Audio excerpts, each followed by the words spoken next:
اب خاکسار آپ کی خدمت میں اس ترجمے کو لے کر آتا ہے. یہ ترجمہ جو آپ اپنے سامنے اس وقت اسکرین کے اوپر دیکھ سکتے ہیں. خاکسار آپ کو یہ بھی دکھا دیتا ہے تاکہ آپ کو یہاں سے بھی اندازہ ہو جائے. یہ سورتوں کی فہرست قرآن پاک کی، اور اس کے بعد یہ ہے جی سورہ الفاتحہ. آپ دیکھ سکتے ہیں کہ یہ بالکل منوان وہی قرآن ہے جس طرح آپ کے پاس بھی ہے. فرق صرف اتنا ہے کہ یہ جماعت احمدیہ نے شائع کیا ہے اور مولوی حضرات جھوٹ بول کے کہتے ہیں کہ جی احمدیوں کا تو قرآن ہی ڈیفرنٹ ہے. تو اب آپ کے پاس کسی قسم کا کوئی بہانہ نہیں رہا، بلکہ اگر آپ احمدی نہیں ہیں تو جائیں جا کے اپنے مولوی صاحب کو کہیں کہ مولوی صاحب آپ تو کہتے تھے کہ احمدیوں کا تو قرآن ہی مختلف ہے، ہمیں تو احمدیوں کے مربی نے جو احمدیوں کا قرآن ہے وہ پوری دنیا کے سامنے انٹرنیٹ کے اوپر لا کے دکھا دیا. تو اس طرح پہ آپ کے جو مولوی صاحب ہوتے ہیں جو غیر جماعت مولوی ہیں، ان کا جھوٹ جو ہے وہ ظاہر ہو جاتا ہے. تو یہ تو جی قرآن کے بارے میں یہ پہلا ایک جو جھوٹی افواہ احمدیوں سے متعلقہ پھیلائی جاتی ہے، یہ اس کا جواب تھا. اب میں آپ کو جو بعض دوسرے ان کی طرف سے مولویوں کی طرف سے جو پروپیگنڈا کے طور پہ باتیں اڑائی جاتی ہیں، اب میں اگلی بات کی طرف چلتا ہوں. کہتے ہیں کہ جی احمدیت جو ہے وہ برٹش کا لگایا ہوا پودا ہے، کہ برطانوی حکومت نے اسلام کو نقصان پہنچانے کے لیے یہ سازش گھڑی کہ کسی طریقے سے مسلمانوں کے اندر گھس کے مسلمانوں کے رینکس کو کمزور کرنے کے لیے کوئی تجویز نکالی جائے. تو تجویز جناب انہوں نے یہ نکالی، یہ مولوی حضرات کہتے ہیں کہ گوروں نے، انگریزوں نے تجویز یہ نکالی کہ اس طرح پہ کیا جائے کہ مسلمانوں کے اندر کسی کو نبی بنا کے پیش کر دیا جائے اور وہ ان کی تعلیمات کو گڑمٹ کر دے. اس طرح پہ مسلمان جو ہیں وہ کمزور ہو جائیں گے، گویا کہ اس سے پہلے مسلمان کمزور نہیں تھے. اس طرح پہ مسلمان کمزور ہو جائیں گے اور برطانوی راج جو ہے وہ پورے ملک ہند کے اوپر جو ہے وہ اس کا قبضہ ہو جائے گا، گویا کہ اس سے پہلے ملک ہند میں انگریزوں کا گویا کہ قبضہ تھا ہی نہیں. اب بات دیکھیں کہ مولوی حضرات آپ کو کیا بات ہے جو باور کرانے کی کوشش کر رہے ہوتے ہیں. کہتے ہیں کہ جی احمدی جو ہیں ان کے جو بانی تھے، یعنی ہماری جماعت کے جو بانی تھے حضرت اقدس مسیح موعود علیہ الصلوۃ والسلام مرزا غلام احمد صاحب قادیانی، آپ کے مولوی حضرات کہتے ہیں کہ ان کو گوروں نے، ان کو انگریزوں نے، برطانوی حکومت نے ان کو نصب کیا. نعوذ باللہ من ذالک، لعنت اللہ علی الکاذبین. اگر مولویوں کی بات بفرض محال مان بھی لی جائے تو خود سوچیں کہ حضرت مرزا صاحب علیہ الصلوۃ والسلام کا دعویٰ کیا تھا اور انہوں نے کیا کیا. پہلی بات تو یہ کہ جو مولوی کہتے ہیں کہ جی مرزا صاحب علیہ السلام نے اسلام میں جہاد کو منسوخ کر دیا یا فلاں چیز کر دی، سراسر جھوٹ، سراسر جھوٹ. کسی انسان کو اس بات کا اختیار نہیں کہ قرآن پاک کی کسی زیر زبر کو بھی ہلا سکے، کسی ایک حکم کو بھی ٹال سکے یا کسی ایک حکم کو بھی منسوخ کر سکے. کسی انسان کے پاس یہ اختیار ہے ہی نہیں، کیونکہ یہ کلام خدا کا. تو پہلی بات تو یہاں پہ یہ کلیئر کر دی جائے کہ حضرت مرزا صاحب علیہ الصلوۃ والسلام نے کسی بھی ایک بھی قرآنی حکم کو منسوخ نہیں کیا. اب لیتے ہیں دوسری بات. مولوی حضرات کہتے ہیں کہ جی جماعت احمدیہ جو ہے یہ گوروں کا لگایا ہوا پودا ہے، انگریزوں کا خود کاشتہ پودا ہے. تو خود سوچیں کہ حضرت مرزا صاحب علیہ الصلوۃ والسلام کے اوپر آپ کے مولوی حضرات ایک اعتراض یہ کرتے ہیں کہ جی حضرت مرزا صاحب علیہ السلام نے حضرت عیسیٰ علیہ السلام کو وفات یافتہ قرار دیا. حضرت عیسیٰ علیہ السلام کون تھے؟ برطانوی حکومت ان کو خدا مانتی تھی. مرزا صاحب علیہ الصلوۃ والسلام کے کئی ڈیبیٹس عیسائیوں کے ساتھ تھے، اور تھے بھی کس موضوع پہ کہ عیسیٰ علیہ السلام خدا تعالیٰ کے صرف ایک بندے تھے، ایک رسول تھے، ایک نبی تھے، اور وفات پا گئے. اور قرآن پاک کی 30 آیات سے ثابت کیا، پھر اسی طرح پہ احادیث، متعدد احادیث سے ثابت کیا، پھر خود عیسائیوں کی بائبل سے ثابت کیا. تو یہ کس قسم کے خود کاشتہ پودے تھے کہ جس حکومت نے بقول آپ کے مولویوں کے کہ جس حکومت نے ان کو نصب کیا اسی حکومت کے خدا کو مار دیا. ہوش کے ناخن لینے چاہیے. مولویوں کے پیچھے اندھا دھن اگر جائیں گے تو آپ کا ایمان بھی سلب ہو جائے گا. صرف اور صرف جھوٹ ہے جو مولوی حضرات آپ کو بتاتے ہیں دن رات. اور ہم اس پروگرام کے ذریعے سے یہ کوشش کرتے ہیں کہ آپ تک حقیقت کو پہنچایا جائے. یہ تھی جی دوسری افواہ. تیسری افواہ کو لیتے ہیں. کہتے ہیں کہ جی اسرائیل کی آرمی میں احمدی جو ہیں وہ کام کرتے ہیں. لعنت اللہ علی الکاذبین. اسرائیل کی آرمی میں ایک بھی احمدی نہیں ہے. ایک بھی احمدی نہیں ہے. نہ صرف یہ کہ اسرائیل کی آرمی میں ایک بھی احمدی نہیں ہے، بلکہ جو حکومت ہے وہاں کی حکومت میں لوکل عرب جو ہیں وہ بھی نمائندگی کے طور پہ اس کے رکن ہیں. انہی رکنوں میں سے ایک اودے خاندان کا بھی ایک فرد ہے. اور جیسا کہ بہت سے لوگ جانتے ہیں، فلسطین اور اسرائیل کا جو علاقہ ہے وہاں پہ اودے فیملی جو ہے یہ جماعت احمدیہ کی ایک بہت مشہور اور بہت قدیم ایک فیملی ہے، خاندان ہے جو چلتا چلا آ رہا ہے. اس خاندان کے ایک رکن ہیں اودے خاندان کے، جو اس ملک کی جو پارلیمنٹ ہے اس کے ممبر ہیں. اور باقاعدہ ان کا کام یہ ہے کہ وہ نہ صرف مسلمانوں کو اسرائیل کی آرمی میں آنے سے روکتے ہیں، بلکہ دوسرے عرب جو لوگ ہیں ان کو بھی منع کرتے ہیں کہ دیکھو اس کی آرمی میں نہیں آنا. ہم تو وہ ہیں جو ہر قسم کی بربریت اور ہر قسم کے ظلم کے خلاف آواز بلند کرتے ہیں، اور مولوی حضرات بالکل برعکس آپ کے سامنے تصویر پیش کرنے کی کوشش کرتے ہیں. ابھی چند ماہ گزرے، غالباً پچھلے سال ہی کی بات ہے، کہ پاکستان کے ایک مشہور اینکر نے صرف اپنا ووٹ جسے کہتے ہیں کہ اپنی ٹی آر پی بڑھانے کے لیے، اپنی ریٹنگز بڑھانے کے لیے جماعت احمدیہ کے متعلق یہ پروگرام کیا، اور لوگوں میں اشتعال انگیزی کی خاطر اس قسم کی باتیں کی کہ دیکھیں جی احمدی جو ہیں یہ تو پتہ نہیں 500 یا 600 احمدی جو ہیں وہ اسرائیل کی آرمی میں. حالانکہ صرف جھوٹا پروپیگنڈا تھا، جھوٹ کے اوپر مبنی ایک بات کی، بس یہ حقیقت تھی. تو اللہ تعالیٰ نے جیسے کہ قرآن پاک میں سکھایا کہ جھوٹ کے اوپر خدا تعالیٰ لعنت بھیجتا ہے اور جھوٹ بولنے والے پہ بھی، لہٰذا ہم بھی اللہ تعالیٰ ہی کی دی ہوئی تعلیم کے مطابق یہی کہتے ہیں، لعنت اللہ علی الکاذبین، اللہ تعالیٰ کی لعنت ہو جھوٹ بولنے والوں پر. اب ہم چلتے ہیں چوتھی بات کی طرف، چوتھی افواہ. یہ بھی بڑی دلچسپ ہے. مولوی حضرات کہتے ہیں کہ جی پاکستان کے بننے کے خلاف احمدی حضرات پیش تھے، اور نہ صرف یہ کہ پاکستان کے بننے کے خلاف تھے، بلکہ پاکستان بن جانے کے بعد بھی پاکستان کے خلاف ہی رہے، اور پاکستان کے غدار ہیں اور ٹریٹر ہیں احمدی. یہ باتیں ہیں جو مولوی حضرات پیش کرتے ہیں. اب آئیے ذرا اس بات کی بھی تھوڑی سی حقیقت جو ہے آپ کے سامنے پیش کی جائے. قائد اعظم محمد علی جناح رحمہ اللہ نے ارادہ کیا کہ اب وہ برِ صغیر ہند کی جو پالیٹکس ہے ان سے کنارہ کشی کر کے واپس انگلستان چلے جائیں. آپ سب چھوڑ چھاڑ کے واپس انگلستان چلے گئے، اور آپ نے تہیہ کر لیا کہ اب وہ واپس نہیں آئیں گے. اس وقت قائد اعظم محمد علی جناح کو وہ کون سی شخصیت تھی جو واپس اس خطے میں لے کر آئی؟ جماعت احمدیہ کے اس وقت جو خلیفہ تھے، یعنی حضرت خلیفۃ المسیح ثانی رضی اللہ تعالیٰ عنہ، آپ نے ہماری جماعت کے جو اس وقت مبلغ تھے انگلستان میں، ان کو یہ کہا کہ آپ قائد اعظم کو کنونس کریں اور انہیں کہیں کہ واپس آئیں اور یہاں کی پالیٹکس کی بھاگ دوڑ اپنے ہاتھ میں لے لیں. لہٰذا جماعت احمدیہ کی جو مسجد ہے، جس کو مسجد فضل لندن کے نام سے یاد کیا جاتا ہے، لندن کی سب سے قدیم مسجد ہے، اس میں قائد اعظم محمد علی جناح کو مدعو کیا گیا. آپ نے وہاں پہ ایک تقریر کی، اور اس کے بعد آپ نے اسی تقریر میں اعلان کیا کہ چونکہ اس مسجد کے جو امام تھے، یعنی احمدی امام جو تھے، ان کے کنونس کرنے پہ آپ اس بات پہ راضی ہو گئے ہیں کہ اب آپ واپس جو ہے ہندوستان آئیں گے. تب قائد اعظم محمد علی جناح جو ہیں ہندوستان آتے ہیں، اور دوبارہ سے مسلم لیگ کی جو بھاگ دوڑ تھی آپ نے اپنے ہاتھ میں لے لی. اس کے بعد ایک وقت آیا بالکل پارٹیشن کے قریب پہنچ کے کہ آپ نے اپنے ایک قریبی جو آپ کے کانفیڈنٹ تھے، آپ کے ایک ہیلپر تھے، آپ کے اسسٹنٹ تھے، آپ نے ان کو دو معزز معروف شخصیات کی طرف بھیجا.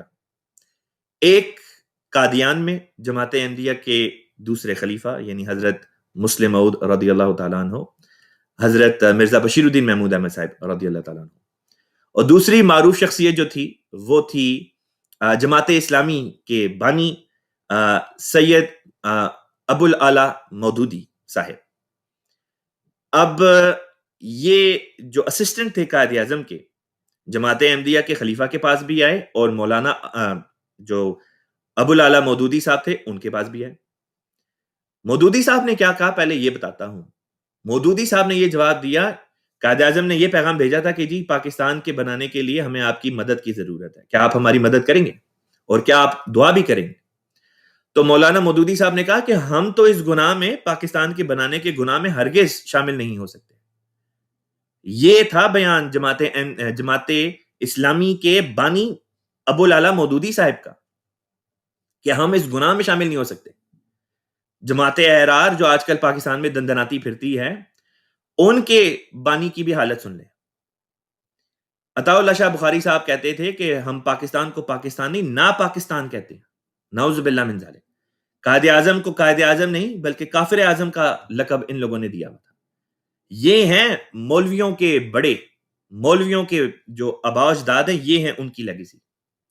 دوسری طرف قائد اعظم کے اسسٹنٹ جب قادیان آتے ہیں، ان کی بڑی آؤ بھگت ہوتی ہے، ان کو بڑا اچھے طریق پر ریسیو کیا جاتا ہے اور ان کو باقاعدہ تسلی دی جاتی ہے کہ آپ فکر نہ کریں، قائد اعظم سے جا کے کہیں ہم پاکستان کے لیے ہر ممکنہ مدد بھی دیں گے، کوشش بھی کریں گے اور دعا بھی کریں گے۔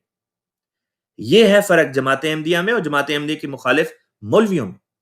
مولوی حضرات آپ کو یہ بتاتے ہیں کہ پاکستان کے ہم خلاف تھے، جبکہ پاکستان کے خلاف خود مولویوں کے بڑے باپ دادے جو تھے وہ اس کے خلاف تھے، پاکستان کے بننے کے۔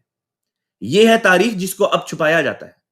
اب جب پاکستان میں معاشرتی علوم وغیرہ کی کتابیں چھپتی ہیں تو انہی لوگوں کو جو پاکستان کے خلاف تھے، اب انہی کو نیشنل ہیروز کے طور پہ پیش کیا جاتا ہے۔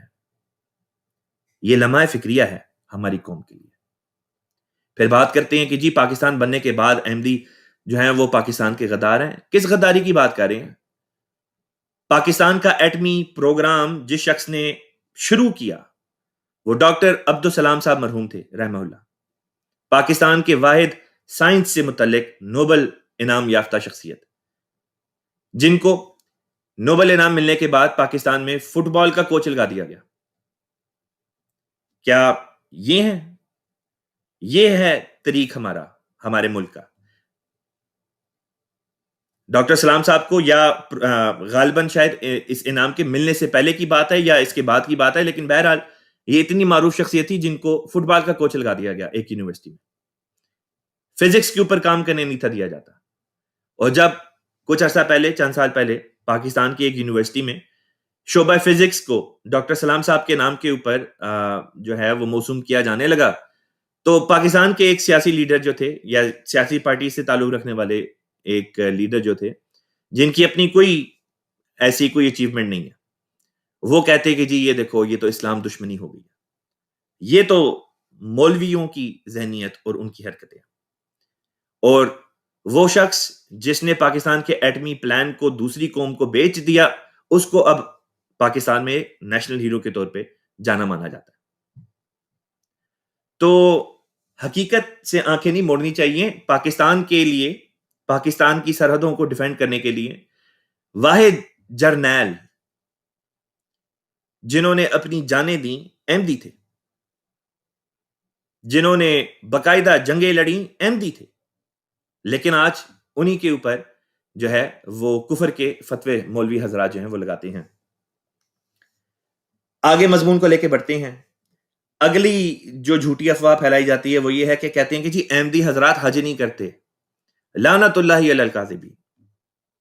احمدی حضرات حج کرتے ہیں، ہاں پاکستان سے حج پہ جانے کے لیے ان کے لیے رکاوٹیں ڈالی جاتی ہیں، کیونکہ پاکستان میں احمدیوں کے پاسپورٹ کے اوپر احمدی لکھتے ہیں اور مسلمان ان کو لکھنے نہیں دیتے، جس کے نتیجے میں سعودی عرب میں وہاں پہ وہ داخل نہیں ہو پاتے۔ لیکن پاکستان سے باہر نکلتے ہی ہر احمدی جو ہے پاکستان سے کی حدود سے باہر نکلتے ہی دنیا کے ہر ملک کے قانون کے مطابق احمدی جو ہیں وہ مسلمان ہو جاتے ہیں اور اس طرح پہ وہ حج بھی کرتے ہیں۔ لہٰذا ہر سال احمدی جو ہیں وہ حج کرتے ہیں اللہ تعالیٰ کے فضل سے۔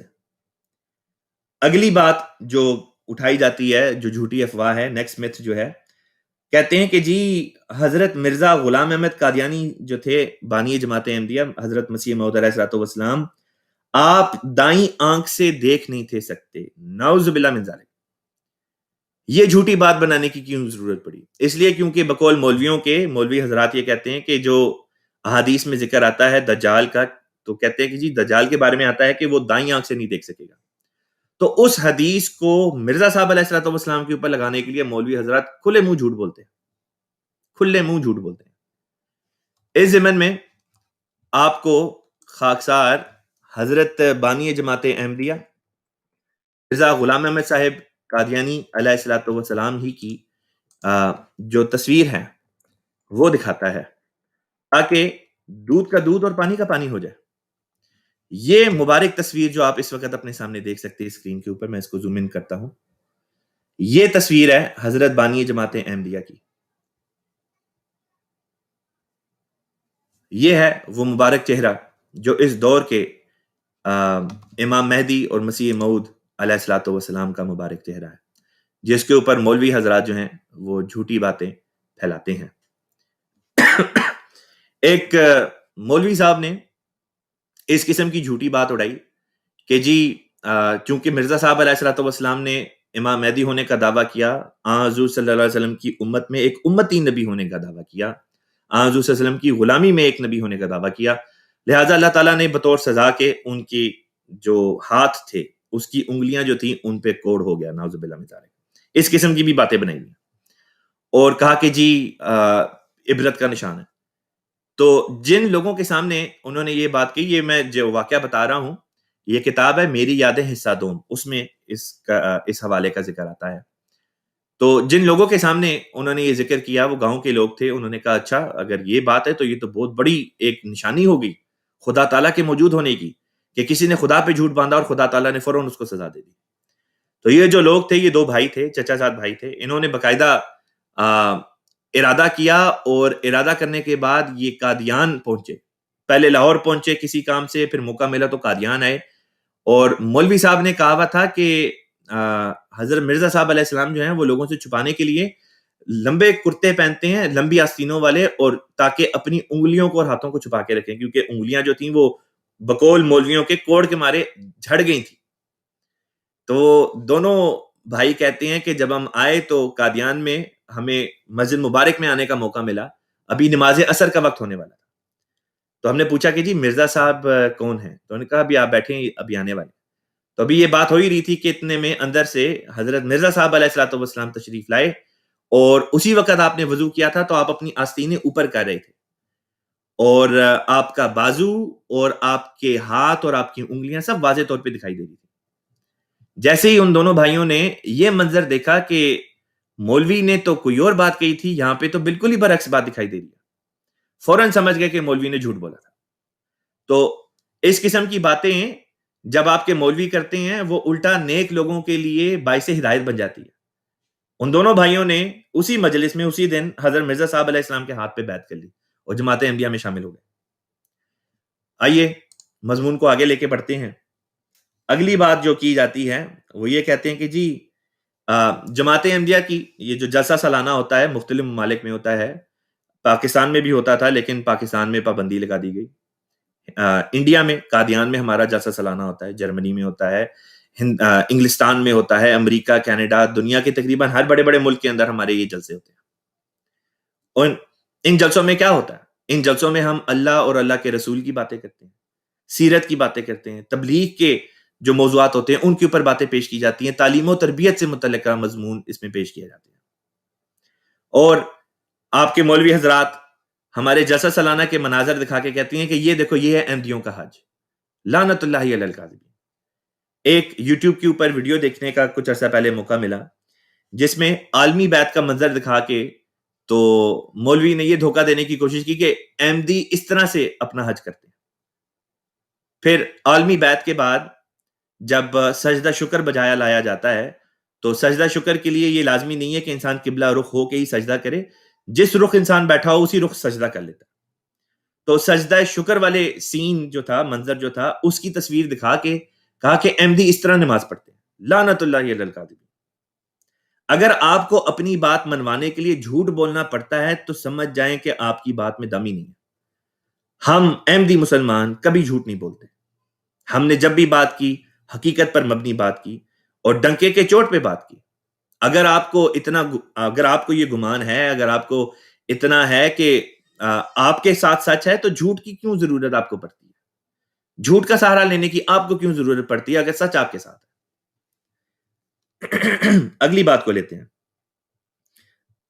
8ویں افواہ جو اڑائی جاتی ہے، مولوی حضرات کہتے ہیں کہ جی احمدیوں نے مسلمانوں کو کافر کہا ہے پہلے، اور اس کے بعد مسلمان علماء نے رد عمل کے طور پہ جو احمدی ہیں ان کو آگے سے کافر کہا۔ یہ بھی جھوٹ ہے، لعنت اللہ علی الکاذبین۔ جماعت احمدیہ نے کبھی بھی کسی کو کافر کہنے میں پہل نہیں کی۔ اگر آپ تاریخ سے اپنے ہی بڑوں کی تاریخ سے واقف نہیں ہیں تو فکر کی بات نہیں، ہم آپ کو آپ کے بڑوں کی جو تاریخ ہے وہ بھی پڑھا دیتے ہیں۔ آپ کے بڑے اہل حدیث فرقے کے آپ کے جو عالم تھے، آپ کے بڑے مولوی محمد حسین بٹالوی، مولوی نذیر حسین صاحب وغیرہ، ان لوگوں نے کفر کا فتویٰ تیار کیا جس پہ 200 سے زائد علماء کے دستخط کروائے، اور وہ کفر کا فتویٰ کیا تھا کہ جی مرزا غلام احمد صاحب قادیانی علیہ الصلوۃ والسلام جو ہیں وہ مسلمان ہیں۔ یہ کفر کا فتویٰ آپ کے بڑوں نے لگایا۔ حضور صلی اللہ علیہ وسلم کی ایک حدیث مبارکہ ہے، آپ صلی اللہ علیہ وسلم نے فرمایا کہ جو کسی کلمہ گو کو، یعنی ایک شخص ہے جو لا الہ الا اللہ محمد رسول اللہ پڑھتا ہے، اگر کوئی شخص اس کو کافر کہے اور یہ کلمہ گو مسلمان جو ہے یہ واقعتاً اللہ تعالیٰ کی نظر میں کافر نہ ہو بلکہ مومن ہو، تو پھر جس نے کفر کا فتویٰ لگایا کفر واپس اس کے اوپر پلٹ جائے گا، وہ کافر ہو جائے گا جس نے کفر کا فتویٰ لگایا۔ لہٰذا حضور صلی اللہ علیہ وسلم کی اس حدیث کے مطابق جب مولویوں نے جھوٹے طور پہ کفر کا فتویٰ حضرت بانی جماعت احمدیہ مرزا غلام احمد صاحب قادیانی علیہ السلام کی ذات پہ لگایا، تو اس حدیث کے مطابق خود یہ کفر کا فتویٰ ان مولویوں پہ لگ گیا۔ اب حضرت بانی جماعت احمدیہ مرزا غلام احمد صاحب قادیانی علیہ السلام نے اسی حدیث کے مطابق ان مولویوں کو کافر کہا، کیونکہ حدیث میں حضور صلی اللہ علیہ وسلم کے الفاظ تھے کہ کلمہ گو کو جس نے کافر کہا کفر کا فتویٰ واپس اس کے اوپر پلٹ جائے گا۔ ہم کلمہ گو ہیں، ہمارے بانی جماعت احمدیہ کے بانی حضرت مرزا غلام احمد صاحب قادیانی کلمہ گو۔ اب کلمہ کے متعلق ہمارا کیا عقیدہ ہے یہ بھی آپ ذرا ایک دفعہ نوٹ کر لیں۔ بہت سے دوست ہمارے میسیجز میں آتے ہیں، کامنٹس میں آتے ہیں گالیاں دینے کے لیے، یہ اقتباس آپ لوگوں کے لیے ہے۔ ایک دفعہ اپنی آنکھوں پہ سے جہالت کے پردے ہٹا کے یہ بھی ایک دفعہ دیکھ لیں کہ مرزا صاحب علیہ الصلوۃ والسلام تحریر کیا فرما گئے ہیں، مولوی آپ کو کیا بتاتے ہیں، اور مرزا صاحب علیہ السلام نے خود کیا لکھا ہے۔ خود ہی پتا چل جائے گا کہ آپ کے مولوی آپ سے جھوٹ بولتے ہیں۔ حضرت مرزا غلام احمد صاحب قادیانی علیہ السلام نے تحریر فرمایا، ہمارے مذہب کا خلاصہ اور لب لباب یہ ہے کہ لا الہ الا اللہ محمد رسول اللہ ہمارا اعتقاد جو ہم اس دنیاوی زندگی میں رکھتے ہیں، جس کے ساتھ ہم بفضل و توفیق باری تعالی اس عالم گزران سے کوچ کریں گے، یہ ہے کہ حضرت سیدنا و مولانا محمد مصطفیٰ صلی اللہ علیہ وسلم خاتم النبیین و خیر المرسلین ہیں، جن کے ہاتھ سے اکمال دین ہو چکا اور وہ نعمت بمرتبہ اتمام پہنچ چکی جس کے ذریعے سے انسان راہ راست کو اختیار کر کے خدا تعالی تک پہنچ سکتا ہے۔ اور ہم پختہ یقین کے ساتھ اس بات پر یقین رکھتے ہیں کہ قرآن شریف خاتم کتب سماوی ہے اور ایک شوشہ یا نقطہ اس کی شرائع اور حدود اور احکام اور اوامر سے زیادہ نہیں ہو سکتا اور نہ کم ہو سکتا ہے، اور اب کوئی ایسی وحی یا ایسا الہام من جانب اللہ نہیں ہو سکتا جو احکام فرقانی کی ترمیم یا تنسیخ یا کسی ایک حکم کے تبدیل یا تغیر کر سکتا ہو۔ اگر کوئی ایسا خیال کرے تو وہ ہمارے نزدیک جماعت مومنین سے خارج اور ملحد اور کافر ہے۔ یہ حوالہ آپ کی خدمت میں کتاب ازالہ اوہام صفحہ روحانی خزائن جلد 3 صفحہ 169 170 سے آپ کی خدمت میں یہ پیش کیا گیا ہے۔ تو جی یہ ہے کلمے کے متعلق جماعت احمدیہ کے بانی حضرت مرزا غلام احمد صاحب قادیانی علیہ الصلوۃ والسلام کا بیان، اور مولوی حضرات آپ کو کیا بتاتے ہیں اب آپ خود ہی سمجھ جائیں۔ تو تکفیر میں کفر کا فتویٰ لگانے میں پہل آپ نے، آپ کے علماء نے کی۔ جماعت احمدیہ نے تو حدیث کے مطابق صرف اس کا جواب دیا کہ خود حدیث مبارکہ کے مطابق کلمہ گو کے اوپر کفر کا فتویٰ لگانا، ایک مومن کلمہ گو پہ کفر کا فتویٰ لگانا، کفر کا فتویٰ لگانے والے کے اوپر واپس پلٹ جاتا ہے۔ لہٰذا ہم تو مجبور ہیں حضور صلی اللہ علیہ وسلم کی حدیث مبارکہ کی وجہ سے کہ ہم کہیں کہ آپ کے اوپر یہ کفر کا فتویٰ جو ہے یہ لوٹ چکا ہے۔ 9ویں بات جو آج آپ کی خدمت میں پیش کرنی ہے وہ یہ ہے کہ کہتے ہیں کہ جی مولوی حضرات کہتے ہیں احمدی حضور صلی اللہ علیہ وسلم کو خاتم النبیین نہیں مانتے۔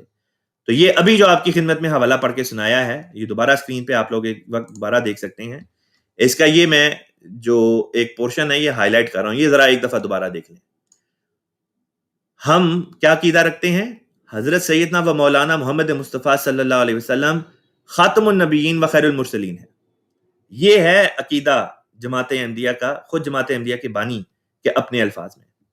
تو جماعت احمدیہ جتنا جس وثوق کے ساتھ اور کامل یقین کے ساتھ حضرت محمد مصطفیٰ صلی اللہ علیہ وسلم کو خاتم النبیین مانتی ہے اور اعتقاد رکھتی ہے، اس کا 1000واں حصہ بھی آپ یا آپ کے علماء آن حضور صلی اللہ علیہ وسلم کے بارے میں یقین نہیں رکھتے کہ وہ آن حضور صلی اللہ علیہ وسلم جو ہیں وہ خاتم النبیین تھے.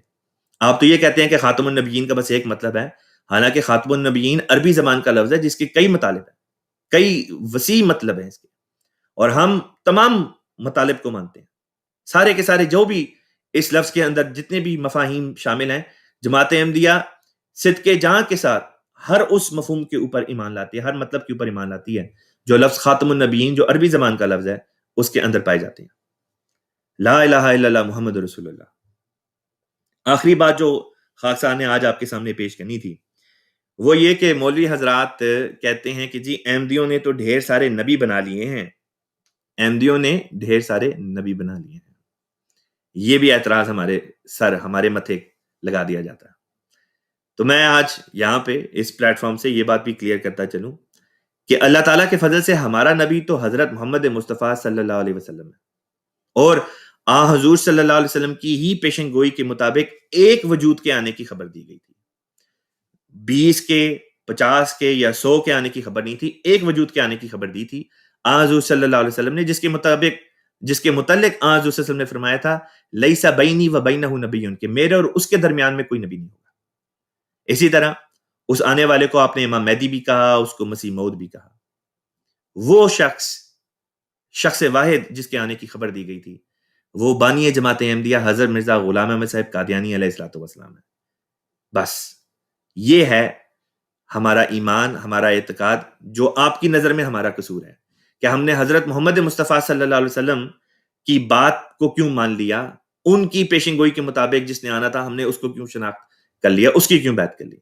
حالانکہ ہمارے لیے تو یہی سب سے بڑا ہمارا جو میں سمجھتا ہوں کہ ہمارا ترہ امتیاز ہے، وہ یہ ہے کہ ہمیں اللہ تعالیٰ نے اس دور میں یہ توفیق عطا فرمائی کہ خدا تعالیٰ کی طرف سے اس شخص واحد نے جس نے آنا تھا اس کو ہم نے پہچان لیا، اس کی ہم نے بیعت کر لی.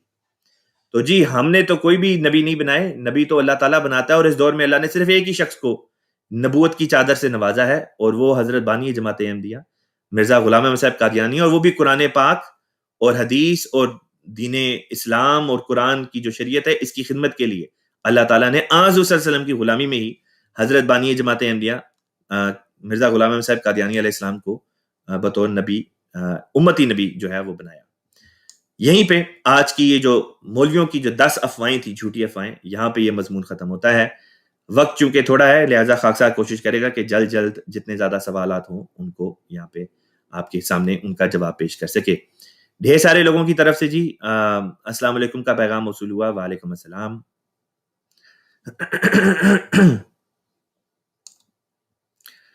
ایک اکاؤنٹ ہے جی پاکستان ISI کے نام سے، وہ کہتے ہیں کہ اللہ تعالیٰ نے آن حضور صلی اللہ علیہ وسلم کو قرآن پاک میں آخری نبی کہا ہے، تو مرزا صاحب علیہ السلام کیسے نبی ہو سکتے ہیں؟ جی پہلی بات تو یہ کہ آخری کا لفظ آپ عربی زبان میں قرآن پاک کے اندر سے نکال کے دکھا دیں. عربی زبان کا لفظ خاتم النبیین ہے. خاتم عربی زبان میں کہتے ہیں انگوٹھی کو یا بہترین نگینے کو. تو خاتم النبیین کا مطلب یہ کہنا کہ جی آخری نبی، یہ تو اس کا غلط مطلب بن جائے گا، غلط مطلب آپ کہہ رہے ہیں. آپ عربی زبان میں سے خاتم تے کے اوپر زبر کے ساتھ اس کا آخری مطلب نکال کے دکھا دیں. خاتم النبیین یہ کوئی پہلی دفعہ تو لفظ استعمال نہیں ہوا خاتم کا. خاتم النبیین کا مطلب جو بھی آپ کریں گے لفظ خاتم کی وجہ سے کریں گے، تو اسی کے مطابق پھر لفظ خاتم الاولیاء کا بھی آپ ترجمہ کر دیں.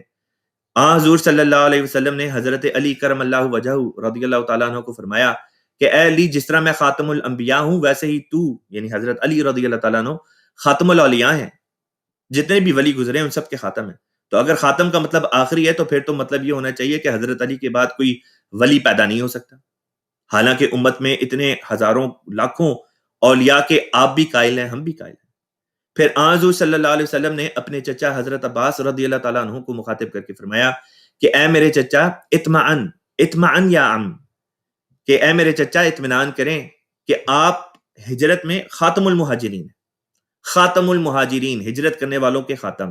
اب خاتم کا مطلب اگر آخری ہے تو مطلب تو یہ بننا چاہیے تھا کہ حضرت عباس رضی اللہ تعالیٰ عنہ کے بعد اب کوئی بھی شخص کہیں پہ بھی ہجرت نہیں کرتا، حالانکہ بہت سے لوگ ہیں ہجرت کرتے ہیں، اب بھی ہجرتیں کرتے ہیں۔ تو خاتم کا وہ مطلب کریں جو عربی زبان کے مطابق ہو، قرآن کی دوسری آیات کے مطابق ہو، خود حضور صلی اللہ علیہ وسلم نے جو اس لفظ کے مطلب بیان کیا اس کے مطابق ہو۔ دوسرا یہ کہ آپ خود کہتے ہیں کہ حضور صلی اللہ علیہ وسلم کی وفات کے بعد ایک نبی نے آنا ہے۔ فرق اتنا ہے کہ آپ یہ کہتے ہیں کہ 2000 سال پرانا نبی آئے گا، ہم کہتے ہیں کہ 2000 سال پرانا جو نبی تھا ان کی وفات ہو گئی، اللہ تعالیٰ نے اس امت میں سے ایک مسلمان کو نبی کے مقام تک فائز کر دیا اور اس سے وہ خدمات بجا لیں جو اس زمانے میں خدمات اللہ تعالیٰ نے لینی تھی۔ دوسرا یہ کہ اگر بعض لوگ یہاں پہ آتے ہیں اور بڑی گندی زبان استعمال کرتے ہیں، گالیاں دیتے ہیں، تو اگر آپ اس قسم کی حرکتیں کریں گے تو آپ کا اپنا نقصان ہے، جماعت احمدیہ کو تو کوئی نقصان نہیں پہنچتا۔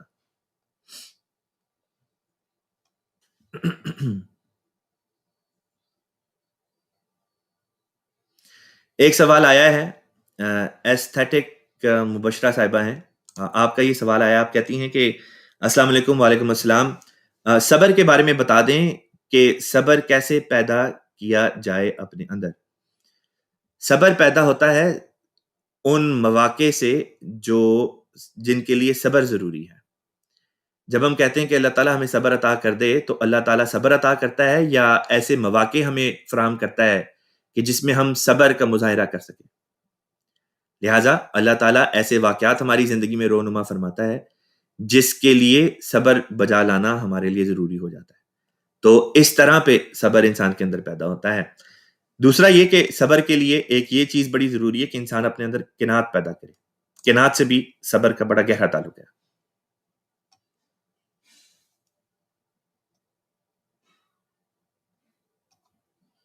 عائشہ صاحبہ کی طرف سے ایک کامنٹ آیا، آپ کہتی ہیں کہ چونکہ ہم بسم اللہ کو پہلی آیت لکھتے ہیں، شاید اس لیے الزام لگاتے ہیں کہ ان کا قرآن الگ ہے۔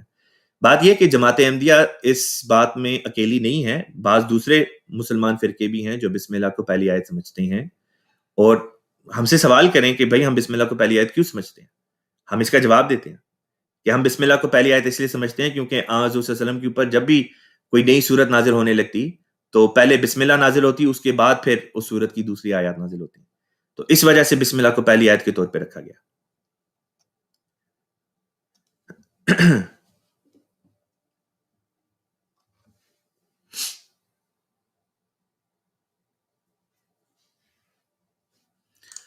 عثمان صاحب کی طرف سے ایک سوال آیا، آپ کہتے ہیں کہ جی السلام علیکم، ہر مذہب میں مہدی نے کسی نہ کسی نام سے آنا ہے، مثلا ہندو کے لیے اوتار، پھر غیر مذہب لوگ نہ ہونے کے برابر، مرزا صاحب کے دور میں کیوں احمدی ہوئے، اور حقیقی مہدی کے رد کی وعید کیا ہے بمطابق شرع؟ پہلی بات تو یہ کہ جی مختلف مذاہب میں جو ہے ہر بڑے بڑے مذہب میں ان کے کسی نہ کسی بڑے کے آخری زمانے میں واپس آنے کے متعلق پیشن گوئی ہے۔ ہندوؤں میں کرشن کے اوتار کے آنے کا ذکر آتا ہے، اسی طرح پہ عیسائیوں میں حضرت عیسیٰ علیہ السلام کی آمد ثانی کا ذکر آتا ہے، یہودی مسیح کی آمد کے قائل ہیں، مسلمان جو ہیں وہ مہدی کی آمد کے منتظر ہیں، بدھ مذہب سے تعلق رکھنے والے جو ہیں وہ کہتے ہیں کہ جی ایک شخص نے آنا ہے جس کو وہ میتریا کہتے ہیں، اسی طرح پہ زرتشتی مذہب سے تعلق رکھنے والے بھی ایک اپنے بزرگ کی آمد ثانی کے منتظر ہیں، اسی طرح پہ سکھ جو موومنٹ ہے گو کہ جب یہ شروع ہوئی اس کی یہ کوئی الگ مذہب نہیں تھا، بلکہ اس کے بانی جو تھے وہ ایک صوفی مسلمان تھے، بابا گرو نانک دیو جی رحمہ اللہ مسلمان تھے۔ تو اسی طرح سکھوں میں بھی ایک پیشن گوئی ہے کہ ایک گرو آئے گا آخری زمانے میں۔ تو جتنے بڑے بڑے ہمارے سامنے اس وقت مذاہب ہیں ان میں یہ پیشن گوئیاں تھی کہ ان کا کوئی نہ کوئی جو ایک وجود ہے وہ آخری زمانے میں آئے گا۔ آخری زمانے کی علامات بھی تقریباً تمام مذاہب میں یکساں پائی جاتی ہیں، ایک جیسی بیان کی گئی ہیں، چاہے بائبل میں بیان ہو، احادیث میں ہو، قرآن میں ہو، بدھ مذہب کی کتابوں میں ہو، یا زرتشتی مذہب کی کتابوں میں ہو، یا کسی اور مذہب سے تعلق رکھنے والی کتابوں میں ہو۔ علامات بھی ایک بتائی گئیں، وقت بھی ایک بتایا گیا، لیکن شخصیات مختلف۔ لازمی طور پہ اس کا یہ نتیجہ نکلتا تھا کہ اگر 10 مختلف لوگ آ جائیں اور ہر بندے کا یہی دعویٰ ہو کہ جی وہ اپنے مذہب کو جو ہے اس کی فوقیت ثابت کرنے آ رہا ہے، تو دنیا میں تو خون ریزی کا ایک دریا بہنا شروع ہو جائے. اس لیے اگر یہ تمام مذاہب واقعتاً اللہ تعالیٰ کی طرف سے ہیں اور یہ پیشن گوئیاں برحق ہیں، تو لازمی اس کا یہ نتیجہ نکلنا چاہیے کہ ایک ہی شخص آئے جس کے وجود میں یہ تمام پیشن گوئیاں پوری ہو جائیں.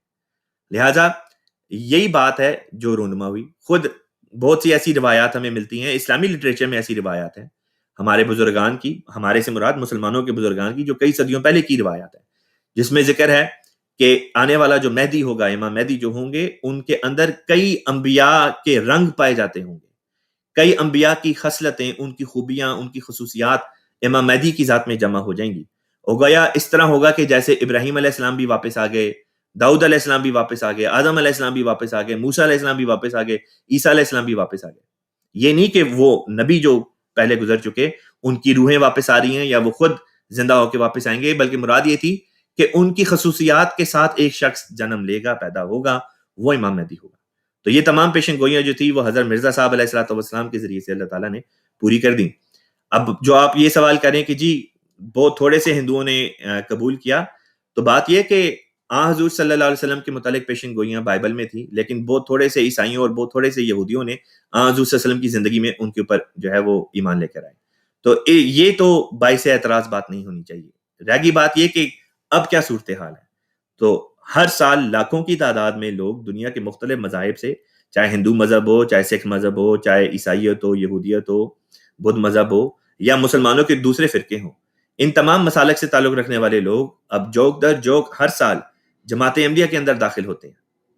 تو آپ کا اعتراض تو بہرحال یہیں پہ جو ہے وہ ختم ہو جاتا ہے. رہ گئی آپ کی آخری بات کہ مہدی کے رد کی وعید کیا ہے، کہ اگر کوئی مہدی کو رد کر دیتا ہے، مہدی کو نہیں مانتا، تو پھر اس کے لیے کیا سزا ہے. بات یہ کہ کیا مہدی کا وجود، امام مہدی کا وجود کوئی ایسا وجود ہے کہ جس کے اوپر ایمان لانا ضروری نہیں؟ سوال یہ اٹھتا ہے. ہمیں تو جتنی بھی روایات ملتی ہیں، اسی طرح قرآن پاک میں بھی حضور صلی اللہ علیہ وسلم سے میثاق النبیین حضور صلی اللہ علیہ وسلم سے بھی لیا گیا، جس میں اس بات کی تاکید کی گئی کہ آپ کے بعد اگر کوئی نبی آتا ہے تو آپ اپنی قوم کو تاکید کر دیں کہ وہ اس کے اوپر ایمان لائے، اس کی بیعت کریں اور اس کی مدد کریں. یہ مضمون آپ کو سورہ آل عمران میں بھی ملے گا اور سورہ احزاب میں بھی مل جائے گا، اور اس کی تصدیق حضور صلی اللہ علیہ وسلم کی احادیث مبارکہ سے بھی ہوگی. آپ صلی اللہ علیہ وسلم نے فرمایا کہ اگر امام مہدی کا زمانہ تمہیں مل جائے تو جاؤ اور جا کے اس تک میرا سلام پہنچاؤ، وَلَوْ حَبًّا عَلَى الثَّلْجِ، چاہے گھٹنوں کے بل رینگ کے تمہیں اس تک جانا پڑے، اور جا کے اس کی بیعت کرو، اس کی مدد کرو. یہ وہی مضمون ہے جو میثاق النبیین والا. اور خود شیعہ لٹریچر میں بھی روایات ہیں کہ امام مہدی کے اوپر ایمان لانا ضروری ہے. تو جس کے اوپر ایمان لانا ضروری قرار دیا گیا ہو، اس کے اوپر اگر انسان ایمان نہ لے کر آئے تو کیا یہ بات ایسی ہے کہ جس کی وجہ سے انسان قابل مواخذہ ہوتا ہے؟ بالکل ہوتا ہے. اور یہی آپ کا بھی عقیدہ ہے، یہی ہمارا بھی عقیدہ ہے. اگر ہم آپ سے سوال کریں کہ امام مہدی علیہ السلام تشریف لے کر آتے ہیں، لیٹ سے آپ کے نزدیک مرزا صاحب علیہ السلام امام مہدی نہیں ہے، آپ کے مطابق جو بھی امام مہدی ہو، جب بھی وہ تشریف لے کر آئیں، جو بھی مسلمان ان کے اوپر ایمان نہیں لے کر آئے گا، مسلمان یا غیر مسلمان، جو بھی ان کے اوپر ایمان نہیں لے کر آئے گا، آپ اس کو کیا سمجھیں گے؟ کیا آپ اس کو قابل مواخذہ سمجھیں گے؟ کیا آپ اس کو مومن سمجھیں گے، مسلمان سمجھیں گے؟ جو بھی آپ کا فتویٰ ایسے شخص کے متعلق ہوگا، وہی فتویٰ ہماری طرف سے امام مہدی کے منکرین کے متعلق آپ بھی ہماری طرف سے سمجھ لیں.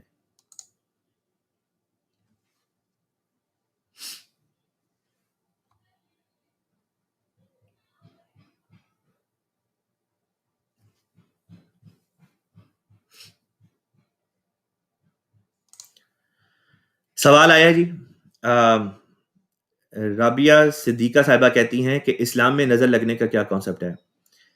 حسد وغیرہ، یا بعض دفعہ انسان کسی کو کسی خاص نقطہ نگاہ سے دیکھتا ہے جس میں حسد کا پہلو پایا جاتا ہے، یا بعض دفعہ اتنی شدت سے انسان کسی کو دیکھتا ہے کہ انسان کا وجود اس کے اوپر ایک نیگیٹو رنگ میں اثر ڈالنے والا ہو جاتا ہے. اس کو نظر کے نام سے موسوم کیا جاتا ہے.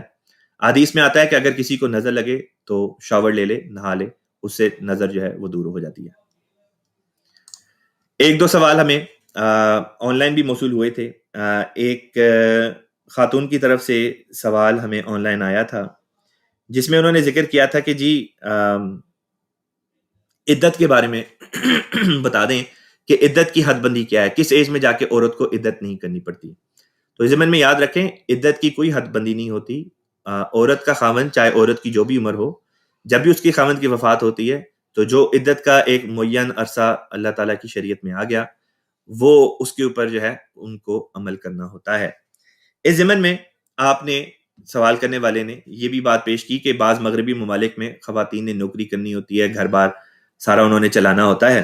تو اس ضمن میں جماعت احمدیہ کے چوتھے خلیفہ حضرت خلیفۃ المسیح رابع رحمہ اللہ تعالیٰ کا ایک فتویٰ آپ کی خدمت میں پڑھ کے سنا دیتا ہوں۔ آپ نے فرمایا، اور یہ جو میں آپ کے سامنے فتویٰ پڑھ کے سنانے لگا ہوں یہ در حقیقت ایک خط تھا مکتوب حضرت خلیفۃ المسیح رابع رحمہ اللہ تعالیٰ بنام مکرم ناظم صاحب دارالافتاء۔ حضور نے تعریف فرمایا کہ آپ نے، یعنی اب حضرت خلیفۃ المسیح رابع رحمہ اللہ تعالیٰ مخاطب کر رہے ہیں ناظم صاحب دارالافتاء کو، فرمایا کہ آپ نے ایام عدت میں بیوہ کے گھر سے نکلنے کے متعلق جو کھلا فتویٰ دیا ہے یہ تو فتنے کا دروازہ کھولنے والی بات ہے۔ اس مسئلے پر کسی کو نہ اپنی سمجھ سے کام لینے کی اجازت ہے اور نہ لجنا کے کام یعنی عورتوں کے کام ایسے ہیں کہ کسی کو دوڑے پھرنے کی عام اجازت دے دی جائے، ورنہ تو عدت کھیل تماشا بن جائے گی۔ انگلستان میں بعض عورتوں کے خاندان کا گزارا ان کی نوکری پر ہے، اس لیے انتہائی مجبوری کی وجہ سے میں نے ان کو مشروط اجازت دی کہ سیدھے کام پر جاؤ اور واپس گھر آ کر بیٹھو، کسی قسم کی سوشل مجالس یا پروگراموں میں شرکت کی اجازت نہیں۔ مجبوری اور ضرورت کے تحت گھر سے نکلنے کی بس اتنی ہی حد ہے، اس سے زیادہ کی چھٹی دیں گے تو سارا نظام بگڑ جائے گا۔ تو جی یہ تھا حوالہ حضرت خلیفۃ المسیح رابع رحمہ اللہ تعالیٰ کا عدت کے متعلق۔ ایک دوسرا سوال جو آن لائن آیا تھا وہ یہ تھا کہ کیا کوئی بیٹی اپنے فوت شدہ والدین کے لیے عید قربان پر ان کے نام کی قربانی دے سکتی ہے؟ اس سوال کا خاک صاحب نے پہلے بھی ایک پروگرام میں جواب دیا ہے کہ بالکل دے سکتی ہیں، بشرطے کہ آپ نے اپنی طرف سے خود پہلے قربانی کر دی ہو۔ پہلے اپنی طرف سے خود قربانی کر دیں، اگر اس کے بعد آپ کے پاس اتنے پیسے ہیں آپ افورڈ کر سکتی ہیں تو پھر بے شک اپنے والدین کی طرف سے یا کسی اور کی طرف سے بھی قربانی کرنا چاہیں تو آپ کر سکتی ہیں۔ آج کے پروگرام کو ہم یہیں پہ ختم کرتے ہیں۔ کافی زیادہ سوال تھے جو اب بھی رہ گئے وقت کی کمی کی وجہ سے، اس کے لیے خاکسار معذرت خواہ ہے، لیکن جیسا کہ بتایا یہ پروگرام ہفتے کے 6 دن آتا ہے۔ آپ ہمارا ای میل ایڈریس نوٹ کر لیں، اگر آپ کا سوال آج کے پروگرام میں نہیں لیا گیا تو آپ بذریعہ ای میل اپنا سوال ہمیں بھیج دیں۔ ہمارا ای میل ہے urduask@alislam.org۔ اسی کے ساتھ ہم اپنے پیارے آقا حضرت محمد مصطفیٰ سید ولد آدم خاتم النبیین ختم المرسلین صلی اللہ علیہ وسلم کے اوپر درود شریف پڑھ کے آج کے پروگرام کو ہم ختم کرتے ہیں۔ اللہم صلی علی محمد وعلی آل محمد کما صلیت علی ابراہیم وعلی آل ابراہیم انک حمید مجید۔ اللہم بارک علی محمد وعلی آل محمد کما بارکت علی ابراہیم وعلی آل ابراہیم انک حمید مجید۔ والسلام علی من اتبع الہدی وآخر دعوانا الحمد للہ رب العالمین۔ محمد رسول اللہ۔